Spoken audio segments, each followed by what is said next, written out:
अमरीकी सदर Donald Trump ने अपने रूसी हममनसब व्लादिमीर पुतिन को पागल करार दे दिया।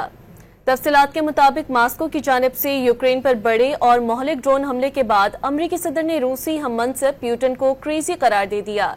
रूस की जानिब से गुज़िश्ता रात यूक्रेन के खिलाफ ड्रोन हमले किए गए। हमलों में कम अज कम 13 अफराद हलाक हो गए हैं। ट्रंप ने ट्रुथ सोशल पर एक पोस्ट में कहा कि व्लादिमीर पुतिन के साथ उनके हमेशा से बहुत अच्छे ताल्लुकात रहे हैं, लेकिन उनके साथ कुछ हुआ है और वो बिल्कुल पागल हो गए हैं। अमरीकी सदर ट्रंप दूसरी मुद्दत के लिए सदारती मनसब संभाले हुए हैं।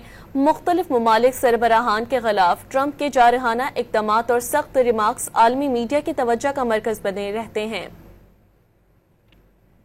रूसी सदर के हवाले से ट्रंप का यह बयान अब सामने आया है। ट्रंप कुछ अरसे पहले रूबरू